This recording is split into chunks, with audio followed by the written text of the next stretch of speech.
Okay. I'd like to thank the organizers for such a wonderful meeting. I'd like to thank the participants for such a wonderful meeting. And I'd like to throw my computer in the garbage can. It worked perfectly until 5 minutes before I had to give the talk. Okay. So I'm not going to be telling you anything new, except maybe at the end I might state something. But I want to just sort of touch on some of the high points of the development of CR geometry and analysis. I'm going to recall for you that CR geometry was really present at the very birth of several complex variables. And as far as CR analysis, I want to remind you how lucky we are that we have integration by parts. Okay? Now, usually with something like this, the slides come up the first couple of lines come up, and then the next, as it did every other time I gave this presentation, as it did, when I checked these things out before I came here, as it did this morning, as it does not do now. So my slides, there's no pause. Somehow it's in the tech thing, but it's not working. Okay. So, where did several complex variables come from, or what do we like to, if we have to explain the field to a mathematician from somewhere else? One of the things we emphasize is that several complex variables is different from one complex variable. And one way this is true is the failure of the Riemann mapping theorem.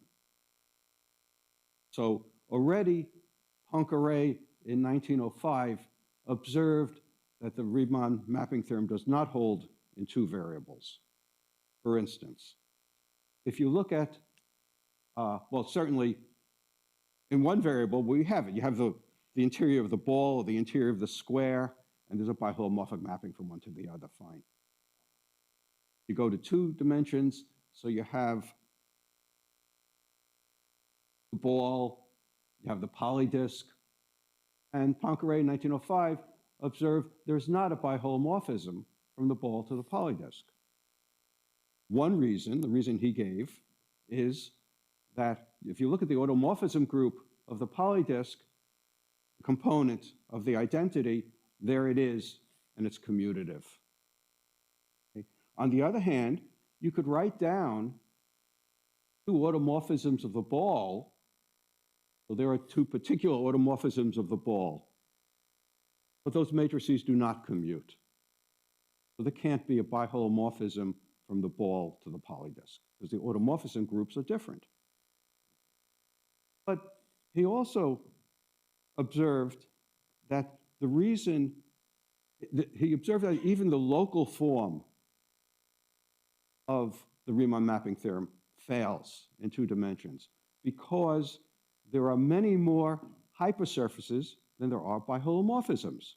You count up hypersurfaces, real hypersurfaces in C2. You compare that, how many biholomorphisms you have, there are more hypersurfaces than biholomorphisms.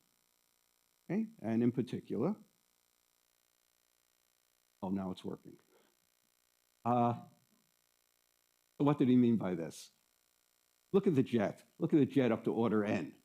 If you take a real hypersurface, well, you could think of it as a graph. If you think of it as a graph, you want to know how many coefficients are there of the jet of order n. Okay, it's n plus 3. That's the formula for it. The jet of order n depends on that many parameters. On the other hand, if you look at a function of 2 complex variables, then you get the same n plus 2 over 2 real parameters, and then multiply by 2, and then you get the total number of real parameters for a complex function. And if you're looking for biholomorphism, okay, you have 2 components, so you have to multiply by another 2. Okay, so the number of jets of order n of biholomorphisms, let's say leaving the origin fixed, is 2 times this number. And whenever the first number is bigger than the second number, then there are more real hypersurfaces than there are biholomorphisms. Okay? And in fact, for n equals 9, this inequality is true. N equals 9 or higher, this inequality is true. So if we look, so there are invariants of order at most 9 that distinguish hypersurfaces.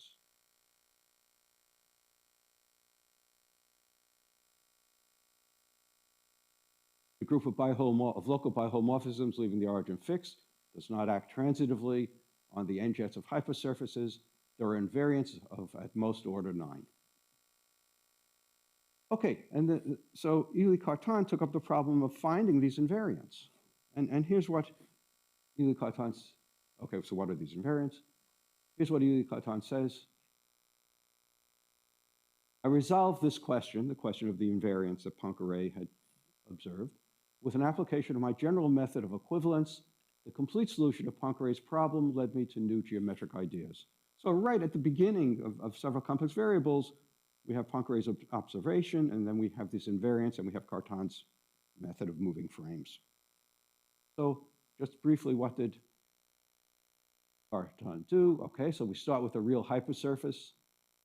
We look at the Lewy operator or the bar operator or the complex.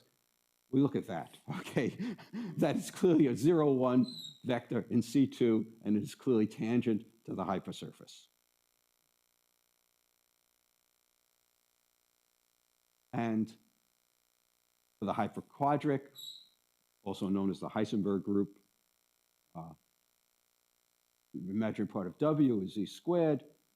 You compute, and you get this operator. Just as an example, I'll talk about Cartan's work for a while, and then we'll come back to this operator. So this operator appears again, and that's not a surprise to many of you. So we have this, if we have an embedded manifold, real hypersurface in C2, we have the operator L that I wrote down. We can replace L, of course, by multiples, but it doesn't matter. Let's choose some one form that annihilates L.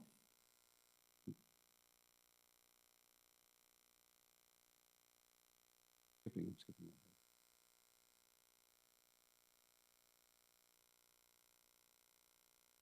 So Cartan looks, instead of looking at the vector fields, of course, Cartan looks at the differential forms. So he looks at a real differential form that annihilates L, that is, it annihilates the two-plane distribution, and a complex valued form that also annihilates L,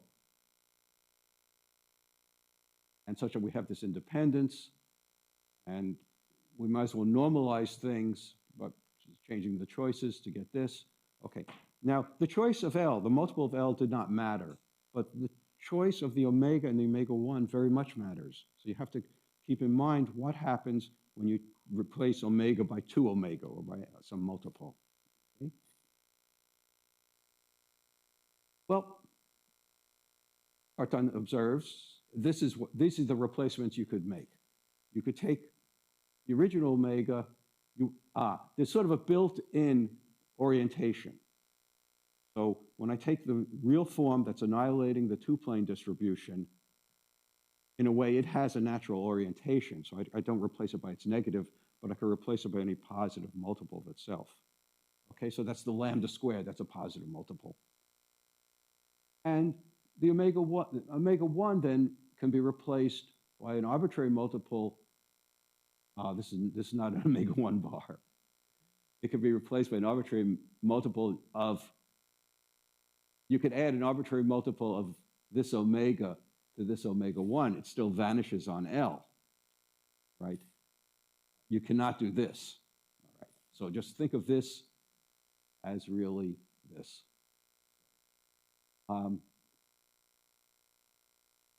And now what Cartan does is say, okay, so we need to introduce these multiples. The lambda is a complex number, the mu is a complex number, so we've introduced 4 new parameters. Okay, we'll take those as new unknowns. We've had a 3-dimensional manifold. We're adding these 4 other parameters. We now have a 7-dimensional manifold. And let's keep going and see what can. That is the set of admissible coframes for the CR structure. Exactly. Oh no, I mean, it's a coframe, yeah, adapted to the structure. That's with a normalization, but it's harmless. Okay, so we now have these 4 extra parameters, so we're going to need 4 differential first order differential forms to handle the new parameters. Okay, so we look for these new forms, and the only thing here is it turns out to be convenient to not use d lambda plus something or d mu plus something, but to also put this normalization before we even start. Fine. And these, I mean, we could have an arbitrary combination of what came before. So now, how do we figure out? We choose those I call them constants here. They're not constants, they're coefficients. Choose the coefficients so that these equations are true. Oops.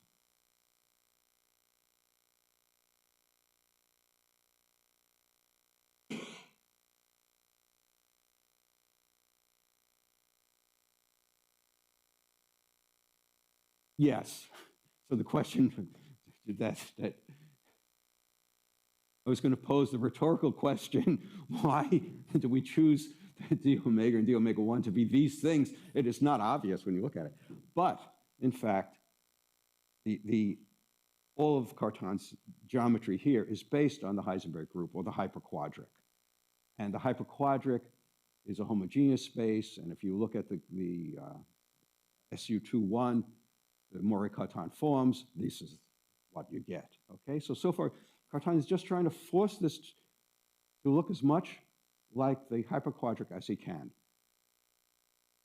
And in doing this, he determines all those coefficients, A, B, C, D, E, F, except for the real part of C.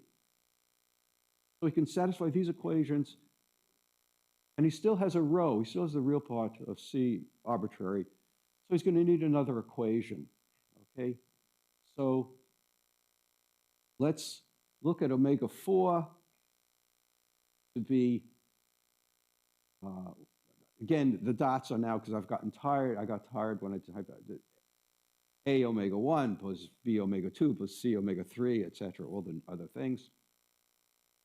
And if you look at what's that? Then the equation for omega 4 allows you to determine rho uniquely. There's kind of a miracle here, because if we could see the miracle. We set omega 4 equal to 1 over lambda squared d rho plus a whole lot of coefficients. And we have to try to determine those coefficients. And now what happened up here? We tried to determine the coefficients, but one coefficient was not determined. It had to be a new variable.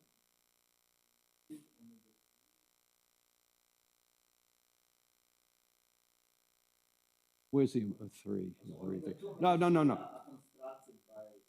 No.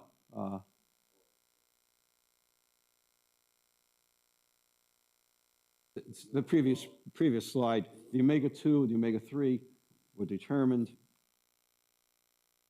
but something was not determined. Fine. So we try to do it again. There's this variable rho, make a new form, add a new dimension to the space.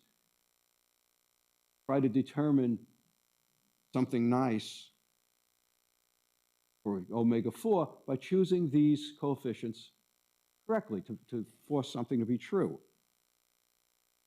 And it turns out that, in fact, you can do that. You could choose those coefficients uniquely to get that fourth equation. And no, the coefficient is determined exactly. There is no more arbitrary coefficients. The system sort of closes itself up. And you get this. Okay. And doing this, some coefficients come up. So you're getting exactly, if you look at just sort of this part, those are the equations for the hyperquatric. Those are the natural equations that come from the structure of the hyperquatric. And then there are terms, R and S are functions. They're functions of, going back to the original L, the coefficients of the original L, they're functions of the CR structure. Now, they're not invariants. That is, I started with an omega and omega 1, then I looked at all multiples, and et cetera, and then we get these functions R and S that are explicit in terms of the original coefficients of the operator. But if I had chosen different omegas, omega and omega 1, I would get different R and S. And the useful thing, the important thing is that, yes, I would get different R's and S's, but if R vanishes at a point for one choice of a starting omega, omega 1, it vanishes for all choices. So the value of R is not invariant, but whether it's 0 or not 0, that is invariant. So, and I kept talking about the hyperquatric, so you would expect if R is 0 in an open set, then the manifold is locally CR equivalent to the hyperquatric. And just like in Riemannian geometry, you know, you're comparing something to a plane, and if the curvature vanishes, I mean, if you have some R, you call it the curvature. Same thing here. The R will be called the curvature of the CR structure, keeping in mind that it is not actually a function, just a relative invariant. The important thing is R 0 or is R not 0? That's the important thing. And it turns out it's an invariant of order 6 rather than 9. From Poincare's work, we saw there was an invariant of a most order 9. Okay? But in fact, the invariant is of order 6. In other words, looking at, if you have a real hypersurface, you have two of them, you write them as graphs, you compute the 6th order jet of the graphing function, compute the 6th order jet, do something very complicated with those numbers that come up. And if the end results agree, yes, there's a biholomorphism from one to the other.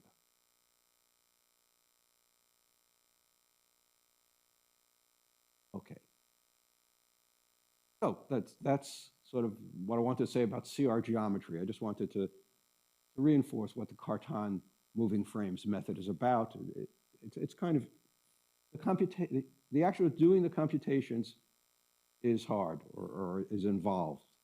But the idea is simple. You're just trying to make it look like a hyperquatric. So what's the next one? So the background for I just wanted to check what the next slide was, sorry. So in analysis, of course, starting, I guess, in the late 1800s, we had the Cauchy-Kovalevsky theorem. You could always solve partial differential equations. Well, if they're real analytic, if the operator is real analytic and even nonlinear, and the right-hand side's real analytic, then you always have a solution.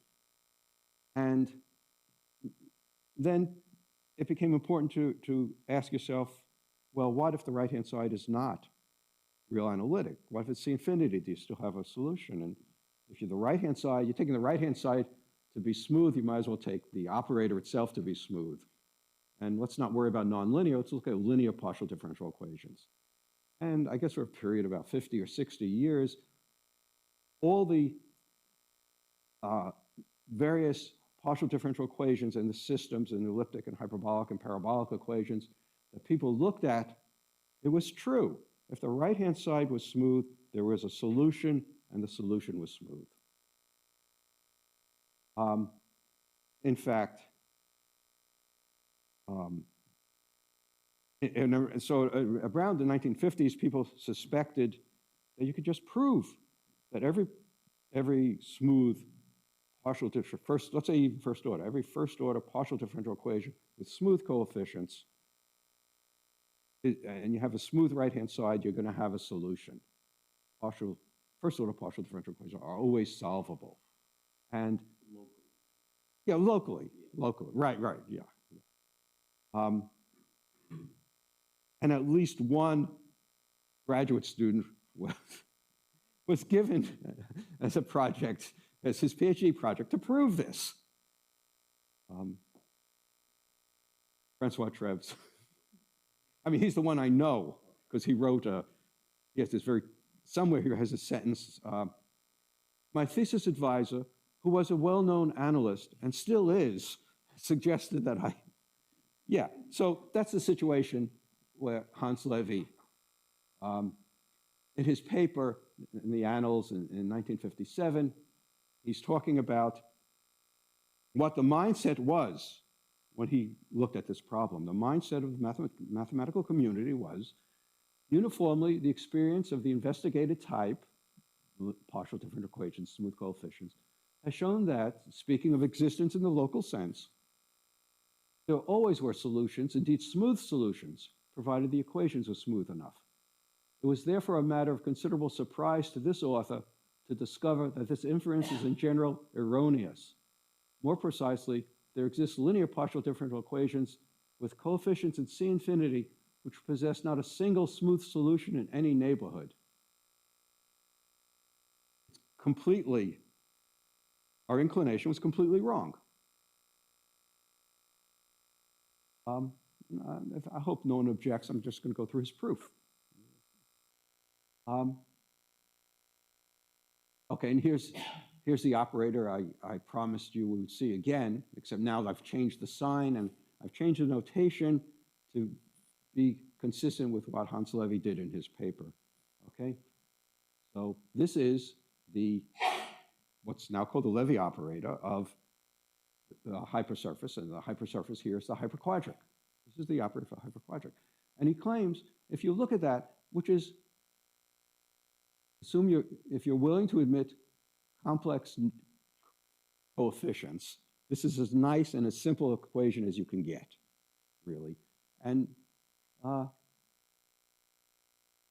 it's not solvable because if the right-hand side is a function only of that third variable, so the variables are x1 and x2, which we'll combine to call z, and then y1, which people often call u, but okay, we're calling it y1. If it's a function only of y1, then it's real analytic. Something forces it to be real analytic.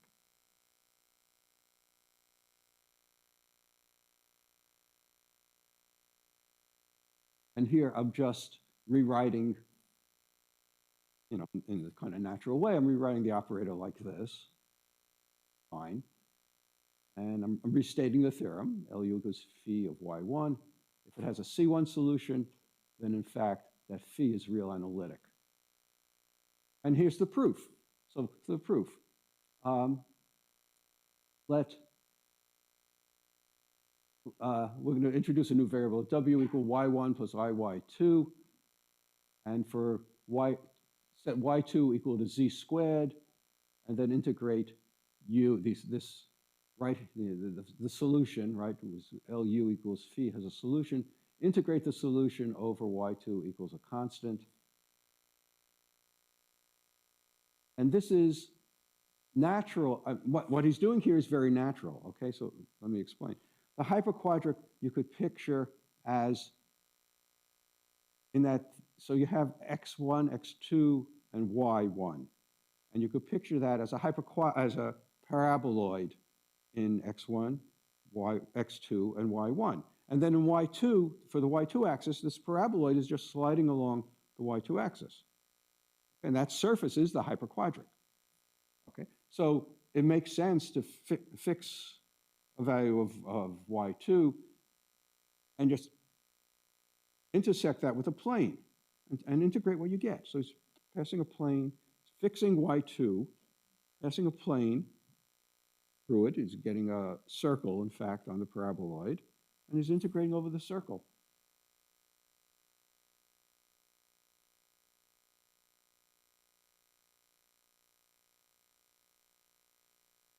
So, yeah, okay, so no, let me straighten out what I'm saying. Y2 is fixing the height. Oh, I'm sorry, did I say? Yeah. Right.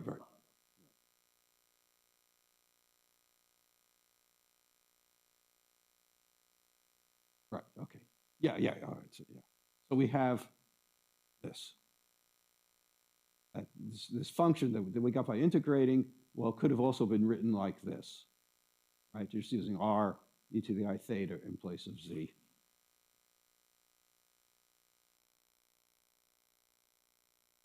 And the claim is that if you differentiate that function, differentiate this function with respect to w bar,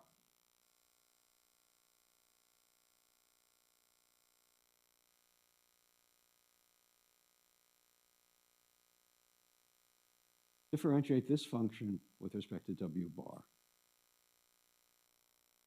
The claim is you essentially get just the Lewy operator acting on u. Half comes in.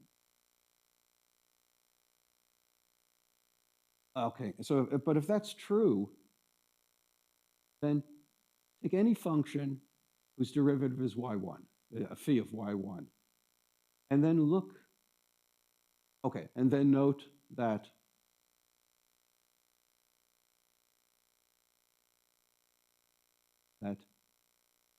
L of u is equal to psi prime. Oh, and the derivative, psi with respect to y1, except for a factor of 2, is the same thing as psi with respect to w bar. W is y1 plus I y2, but psi doesn't depend upon psi prime doesn't depend upon y2, so you could just take that as the derivative. Okay, so the derivative of this function is actually this. So now if we look at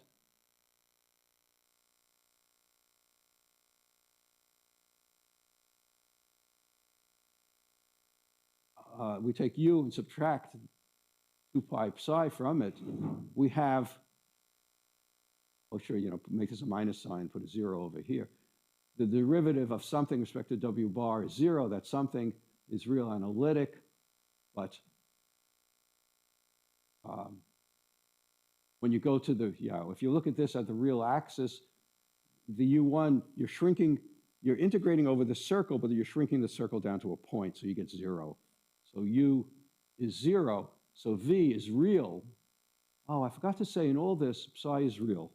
I think it's stated in the first theorem, that psi is a real thing. Okay. So this is real. So you have a holomorphic function in a nice set. It's real on the real axis. You reflect it. Therefore, it's holomorphic across the real axis. Therefore, it's real analytic. And so this particular solution has to be real analytic. So if we start with a C infinity function, we don't have a solution. Right? That's it. And the proof of this thing is integration by parts. So in fact, you just start with that. We just note that. This integration by parts is very simple. This is true. And now just use it. We have the z, r e to the I theta. We express dz bar in polar coordinates. We have that y2 is r squared, so the derivative would bring in a 1 over 2 r ddr. And if you just integrate u as this integral, then to get the derivative with respect to y2, I have to differentiate with respect to r. Okay? I need a 1 over 2 r factor in front. Differentiate with respect to r, fine. You differentiate with respect to r. Right over here, you use the integration by parts that's at the top. So you put this in, and then you notice that what you are looking at, this is a ddz bar derivative put together. And then, so now we have y1 and the y2. Yeah, so we add them up and combine them and we get what we're supposed to get. So that's all. So his amazing theorem, which you know, was such an upheaval in that before it, people just assumed equations have solutions, and we weren't smart enough to establish this yet. And then after it, we have to, well, when does it have solutions? And you have Hormonda, and you have all of modern PDE. This really was a very landmark thing.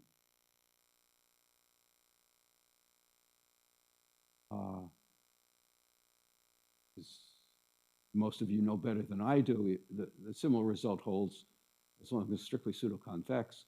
The linear partial differential is not always solvable. Generically, it's not solvable.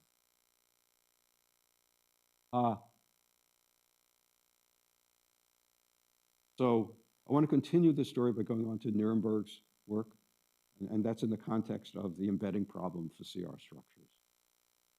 So I talk about an abstract CR structure. Well, we know what it is. You have the two-plane distribution. I mean, Sean talked about and said, oh, you could always take it to be the standard contact distribution that's set locally. And on it, you have an anti-involution with just rotation by 90 degrees, essentially.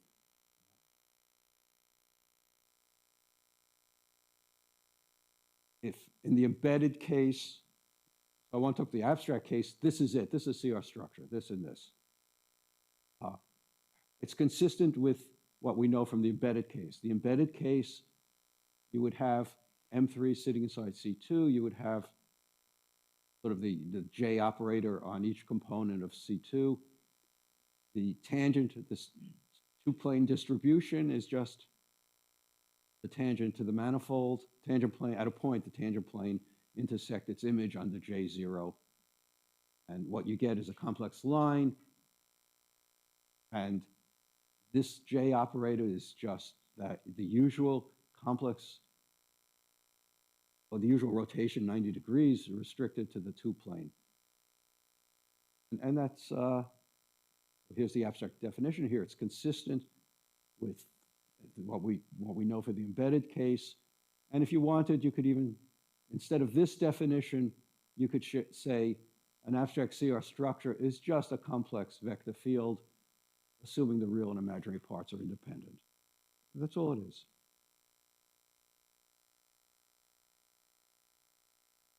And there's a relation H. I just said the real and imaginary parts of L are independent. They give you the two-plane, J acting on L. Depending on how you feel, you could set it equal to IL or minus IL. And Cartan's construction applies to abstract CR manifolds. So what he did the embedded case, right? But you could just do that abstractly. It's the same thing. You get the same set of equations at the end, the same R and S, the same R is equals 0 in an open set, implies it's the hyperquatric, piece of the hyperquatric. Now, okay, so now the basic question, right, is we have concrete case of CR structures in C2, a real hypersurface gives us the CR structure. And now we have this abstract definition of CR structure, we've abstracted it, and we ask, well, is every abstract CR structure embeddable, 3 dimensions always, in C2? And that's the realization problem, or some people call it the embedding problem. Is every abstract 3-dimensional CR manifold locally realizable? Or said in terms of embeddings, can it be locally embedded? Sort of more general question, or maybe more specific question. If it's embeddable, then any holomorphic function restricted to the embedding is giving you a CR function. It's giving you something annihilated by the CR vector field. So if it's embeddable, take one of the coordinates, z1, and restrict it to m, and then that's a solution to L phi equals 0. So sort of the first step to doing this, or the essentially equivalent question to this is, does every homogeneous linear partial differential equation have a non-trivial solution? So we know LU equals F is not always solvable. In fact, generically, it's not solvable. For the generic right-hand side, it's not solvable. But how about if we're looking we want to solve LU equals 0. Well, we use a constant, so we don't want that. Look for a non-trivial solution. Maybe the differential of U should be non-zero at the origin. Let's look for such a solution. Okay, Nuremberg, 1972, found that there is a smooth CR operator, meaning there's a vector field L, real and imaginary parts, independent, such that LH equals 0 in a neighborhood of a given point implies that the differential of H at that point is 0. That means that you cannot embed the CR structure corresponding to this L. This L, I didn't say it, okay, but the real and imaginary part are independent. It defines a CR structure. If it were embeddable, any holomorphic function restricted to the image will give you a solution, LH equals 0. But here you don't. The only solution to LH equals 0, all the solutions will give you the differential at H. The differential at the distinguished point is 0. But you could sort of iterate this process or do the process more carefully so that this statement, instead of being true just at one particular P, you can make it true at a dense set of points. That's Nuremberg's construction. He's working with a dense set of points, doing it in a neighborhood of every one of those dense set of points. Getting the differential is 0 at each of the dense set of points. Differential is identically 0. The functions are constant. Okay. We love analogies. Mathematicians love analogies, and it's a very valuable tool. You know, if you see something that's true and it strikes you as similar to something in a different field, you know, and we reason by analogy, so we like analogies. So I was very excited about this analogy, but it turned out to be false. So the thing about Nuremberg's example, and maybe I didn't say it. Okay, I didn't say it. The thing about Nuremberg's example is he is perturbing the hyperquatric. Explicitly, he's doing the example for the hyperquatric, and he's doing it again at a particular point, or he's doing it at a dense set of points, but always on the hyperquatric. So he's perturbing the Lewy operator for the hyperquatric. So some people started thinking this way. Let's think of an analogy. The embedding problem, of course, involves, you know, you would think of the Riemann, of embedding Riemannian manifolds. I mean, because that's sort of the best known of general embedding problems. So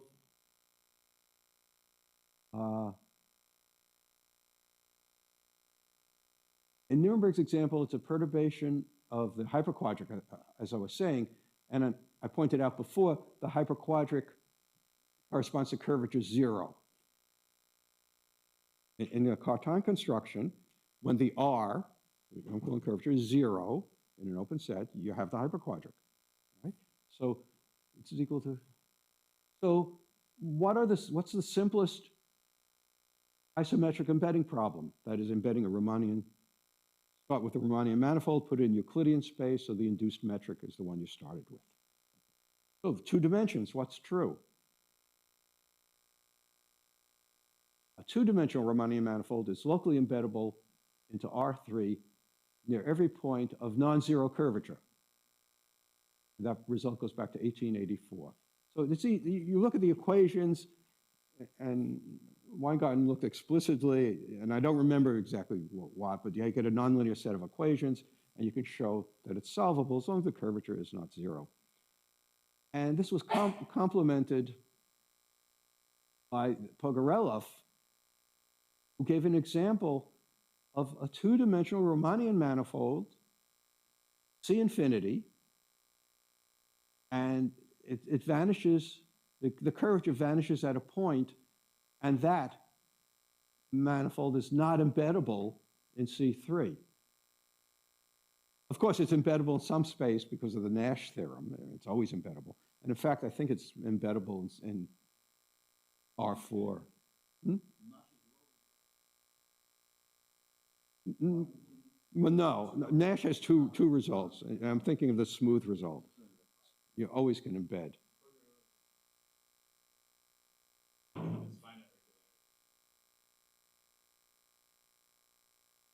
Oh, really? Yeah.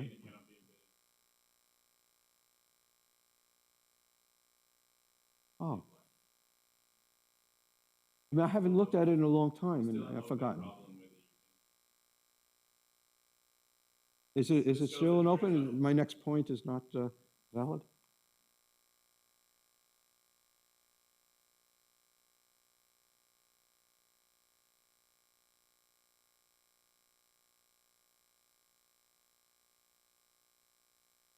So you're saying there is no example of a C infinity? Okay.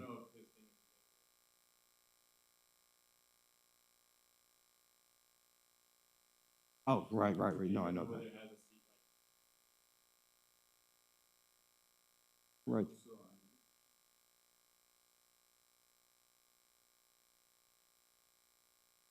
Okay. Yes. Yeah.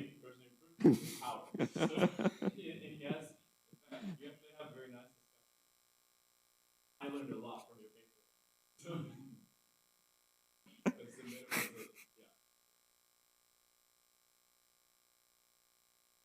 Okay. Well, thank you.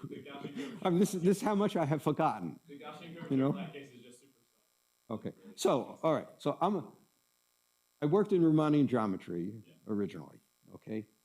And then my advisor, Moser, already when I was a graduate student, he was drifting into several complex variables. And then he did this work with Chern, the Chern-Moser thing. And then Nirenberg had the counterexample is not embeddable. And I knew this, and evidently I knew this better than I know it now. And so there's the analogy. Well, sure, Nirenberg got a counterexample because he's working with zero curvature. It's known that zero curvature causes trouble, at least in Riemannian geometry.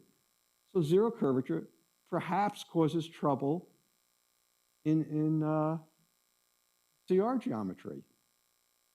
It was natural to try to prove a theorem that would state that an abstract CR manifold at a point where the curvature is not zero is going to be embeddable. But I don't know. That's the false analogy. I believed it until I met Treves. The point is that you can do something like Nirenberg's construction at any point. I mean, you could do the same thing. You can start with any point on a hypersurface, an embedded structure, look at the operator, perturb the operator in a neighborhood of that point. Doesn't matter whether the curvature is zero or not. It turns out the Cartan work is completely irrelevant for this question. Okay? It's just Nirenberg chose the simplest equation to work with, not that he was forced to work with that.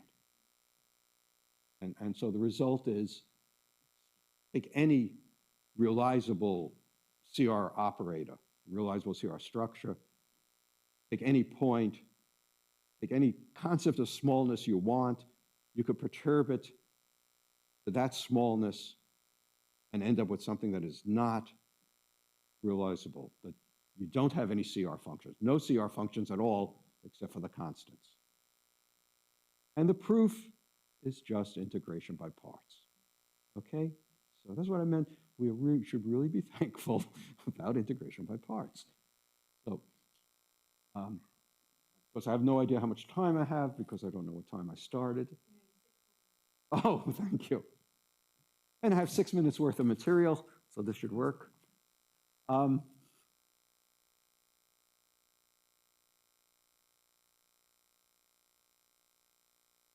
I'm starting with an arbitrary realizable operator. Okay. I'm going to perturb it by adding f times dz and g times du. I'm going to choose f. And so I'm going to look at a solution, LH equals 0. I'm going to choose f such that if this L tilde h equals 0, then this, at the origin z, the z derivative is 0. And I'm going to choose g, so at the origin the u derivative is 0. And the z bar derivative is 0 because of the nature of the operator. These vanish. Yeah, those coefficients vanish to second order. And so now, how do you choose it? What's going on?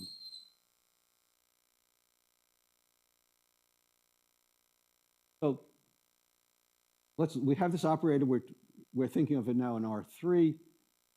And let's say in a neighborhood of the origin, so the n is there just to show you, you could do it for any neighborhood because eventually we're going to want to shrink the neighborhoods.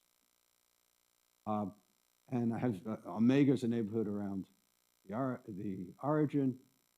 And LH is supposed to equal 0. And this is the original L. LH equals phi, rather, in this neighborhood omega, where phi is supported in U. Okay, so LH equals 0 outside of U. And if that's true, then the integral over that open set U of phi has to be 0. Now, this looks a little mysterious because you're integrating over U,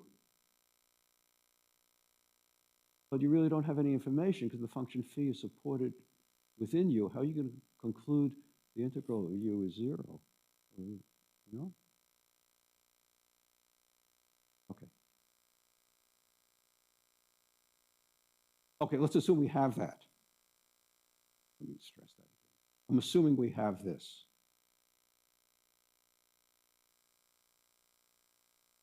So I want to study when L tilde of h is 0.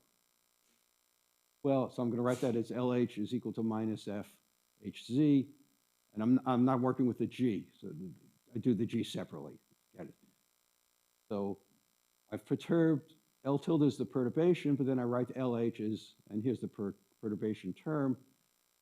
I take f to have compact support in U, so this result applies. And so the triple integral of f hz dx dy dz is equal to 0. I'm going to take f to also be positive in its support in U. So this is positive,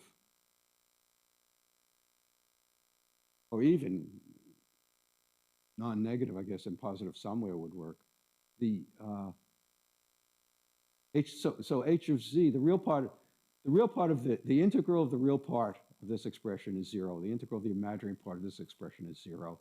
The f is always positive, so the real part of hz is 0 somewhere, and the imaginary part of hz is 0 somewhere. And now you choose this neighborhood collapsing down to the origin. Everything else collapses down to the origin. So the r of h, the real part of hz and the imaginary part of hz are 0 at the origin. So you get that. So this follows very easily if you know this thing. Question? G was the Let's see. I'm perturbing both the z and the u, the z, the u term. And I'm just doing them one at a time. Okay? So first, I'm choosing these open sets for the f. Then I'll choose different open sets for the g. So separate them out, and I'll get this. I just showed you more or less this conclusion. You certainly believe this conclusion.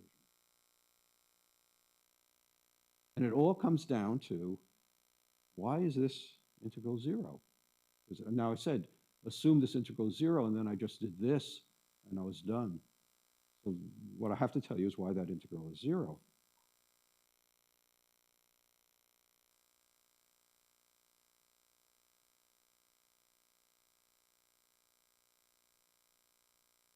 Yes. Yes.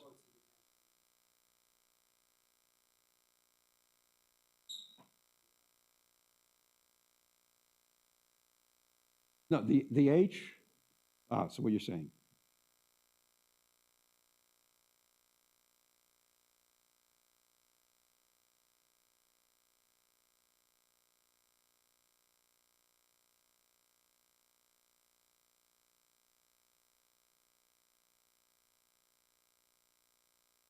They being, yeah, right. Yeah, yes. Right, yes, yeah, right, yes. Yeah, thank you. Okay.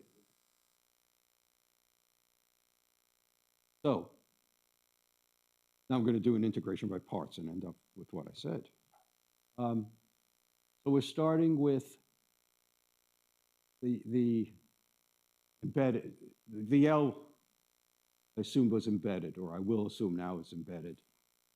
We'll have this, the curves. Think of this, it's the hyperquatric plus a third order term, and the third order term is going to be harmless. So essentially, we're going to do what Hans Lewy did for the hyperquadratic. So we get these, we intersect with W equals a constant. We get these curves gamma lambda. In the hyperquadratic case, we got circles. Here we get something that are like circles. If you're below the surface, of course, there's no intersection. If you're just at that particular point, gamma lambda will be a point, and if you go above it, it'll be a simple closed curve. It's just like the circles on the hyperquadratic. It's the same thing. So now let's look at, we have these curves,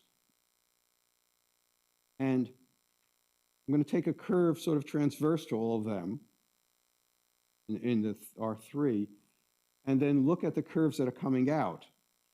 What I'm getting is the surface of a torus foliated by these gamma lambdas.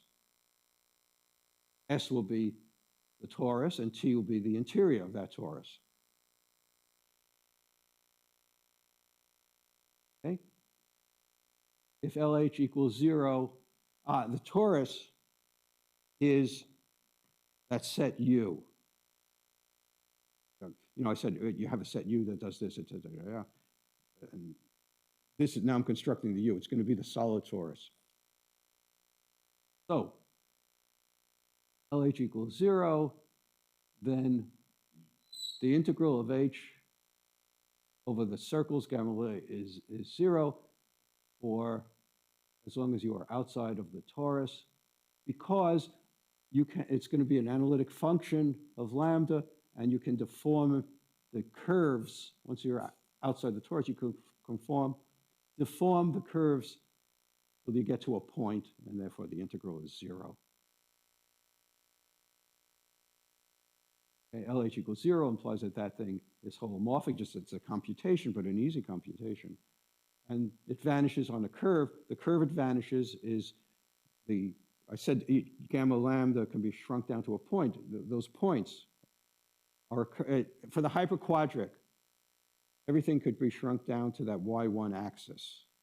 Right? You have the paraboloid, and you come down, and that y axis. And this curve here is the analog to that. It's the bottom of your real hypersurface. So all that's left. Okay, so now what I want to show is that this integral is 0. Integral LH if the support of LH is in T. This is exactly what I wanted to show. Okay. Well, writing it LU, DZ, DZ bar, DU, DZ, DZ bar, DU are 3 independent forms, so it's just, oh no, do you see that? I mean, this is, if you take D of H, you could express it in terms of DZ, DZ bar, and DW, but the only thing that enters, you write it down, it works, okay. The only, how to say this, the L annihilates this, the DZ, and it annihilates this. So when you take this differential, it's going to only act, that U should be an H, I guess. Yeah. All right. So we integrate by parts. We start with this. But I just said you could write this like this. Okay, so you just integrate over the boundary. But you're integrating over the boundary, you could write it like this. The boundary was foliated by these gamma lambdas, but the integral over each gamma lambda is 0. So that's 0.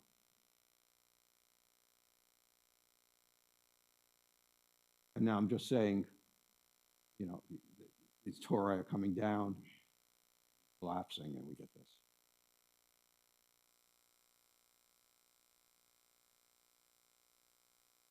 So this would give you that you have an example where LH equals 0 implies the differential of H at the origin is 0. And then you do it for a dense set of points, and you can get that.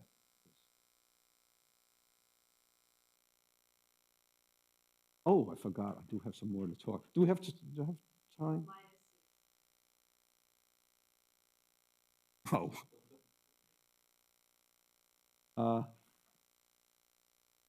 Oh, but this is the best part, please. Okay. It's stability. You want to know, this concept goes back to Burns and Epstein, I think, and I'm going to be talking about Lempert's work. And from the naive point of view, so this work with Treves shows that you take a CR structure, it's embedded. There's nothing you can say about nearby CR structures. They're not embeddable, right? You make any embedded structure, you can perturb it in any small, any small way you want, and it's not embeddable. So what can you say about the structure of embeddable surfaces? Okay, well, it turns out you could say a lot. And one concept that's useful there is this idea of stability. So you start with a given CR structure, and it's embeddable. And you say it's stable if, when you perturb the CR structure a bit, you get an embedding that's nearby. Okay, well, this never happens. No CR embedding is stable because the nearby ones, generically, the nearby ones are not embeddable at all. But Lempert has this really nice result that if you start with three-dimensional compact CR structure, strictly pseudo-convex, and embeddable in C2, embeddable in C2, the V0 is embeddable in C2. Then look at a nearby structure, assume the nearby structure is embeddable somewhere, okay? So I'm eliminating this generic perturbations because I'm assuming it is, I'm only looking at the embeddable. Then it has an embedding close to F0. Kind of an amazing theorem. And the complement sort of to this was an example which came earlier, which says that that theorem is false in C3. There exists a strictly pseudo-convex compact CR manifold in C3 that is not stable. I mean, you have this manifold in C3. You look at a nearby manifold, which you know is embeddable somewhere, and just because it's nearby doesn't mean it has an image nearby this image in C3. It's kind of amazing. I mean, I think it's very interesting. The question is, what's the difference between C2 and C3? Why is that coming? In C2, you always have stability. In C3, there are examples where you don't have stability.